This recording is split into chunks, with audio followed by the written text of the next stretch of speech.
అందరికీ శ్రీమాత్రే నమః. మీ తెలుగింటి అమ్మాయి లతా వ్లాగ్స్. ఈరోజు టమాటో చట్నీ చేస్తున్నానండి. టిఫిన్ షాప్‌లో ఉన్న స్టైల్‌లోనే టమాటో చట్నీ చేస్తున్నాను. మనం ఇంట్లో ఎన్ని సార్లు ట్రై చేసినా ఆ టేస్ట్ రాదు కదండీ! టిఫిన్ షాప్‌లో ఉన్న స్టైలు. కానీ ఇప్పుడు ఖచ్చితంగా వస్తుందండి. అంత టేస్టీగా ఉంటుంది. ఇడ్లీకి మాత్రం బెస్ట్ కాంబినేషన్ అండి. రండి ప్రాసెస్‌లోకి వెళ్ళిపోదాం. కావాల్సినవండి ఎండుమిరపకాయలు, అల్లం ముక్కలు, కరివేపాకు, కొత్తిమీర, వెల్లుల్లిపాయలు, ఉల్లిపాయలు 2 అండి, టమాటోలు ఒక 10 వరకు తీసుకున్నాను. ఉల్లిపాయలు, టమాటోలు కట్ చేసి పెట్టుకోవాలండి. ఒక కళాయి తీసుకొని అందులోని కరివేపాకు, అల్లం ముక్కలు, వెల్లుల్లిపాయలు, కొత్తిమీర వేసుకోవాలి. ఎండుమిరపకాయలు మాత్రం లాస్ట్‌న వేయాలండి. ఉల్లిపాయలును, టమాటోలను వేసుకుంటున్నానండి. వేసుకున్న తర్వాత కల్లుప్పు వేసుకుంటున్నానండి. ఈ చట్నీకి కల్లుప్పే బావుంటదండి. తర్వాత ఉసిరికాయంత చింతపండు వేసుకుంటున్నాను. చిటికెడంత పసుపు కూడా వేసుకుంటున్నానండి.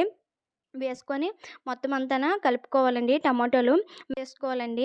ఎందుకంటే టమాటోలో ఉన్న వాటర్ అంతాన బయటకొచ్చే వరకు బాగా మ్యాష్ చేసుకోవాలి. ఎందుకంటే కొత్తిమీర, కరివేపాకు ఇవంతా బాగా మ్యాష్ అవుతాయండి.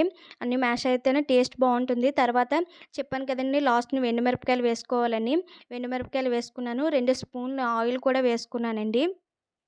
ఆయిల్ వేసుకున్న తర్వాత గ్లాసున్నర వాటర్ వేసుకున్నాను. ఎందుకంటే ఇవంతా మొత్తం ఉడకాలి కదండీ! బాగా ఉడికే వరకు పడుతుందండి. అందుకే గ్లాసున్నర వాటర్ వేసుకున్నాను. వేసుకున్న తర్వాత స్టవ్ ఆన్ చేసుకొని స్టవ్ మీద పెట్టుకున్నానండి. మూత పెట్టుకొని ఒక అరగంట సేపు మాత్రం మగ్గించుకోవాలండి. అరగంట టైం పడుతుంది. మగ్గించుకున్న తర్వాత స్టవ్ ఆపేసుకోవాలండి. ఆపేసుకొని చల్లారబెట్టుకోవాలండి. వెంటనే మాత్రం మిక్సీలో వేసేస్తే మాత్రం మొత్తం చుట్టూరు తూలిపోతుందండి. చల్లారిన తర్వాత మిక్సీ గిన్నె తీసుకొని మిక్సీ గిన్నెలో వేసుకోవాలి. వేసుకున్న తర్వాత అంతా వేసుకోవాలండి. వేసుకున్న తర్వాత మిక్సీ పెట్టుకోవాలి. బరకగా మాత్రమే పెట్టుకోవాలండి. నేను ఇక్కడ వీడియోలో చూపిస్తున్నట్టుగానే బరకగా మాత్రమే పెట్టుకోవాలి. అలా అయితేనే టేస్ట్ బావుంటుందండి. ఒక కళాయి తీసుకొని అందులో ఆయిల్ వేసుకొని 1 స్పూన్ పోపు దినుసులు వేసుకోవాలండి. పోపు దినుసులు కొంచెం వేగిన తర్వాత చిటపటలాడిన తర్వాత ఎండుమిరపకాయలు వేసుకున్నానండి. ఎండుమిరపకాయలు 2 చిదిమి వేసుకున్నాను. తర్వాత వెల్లుల్లిపాయ రబ్బలు వేసుకున్నానండి.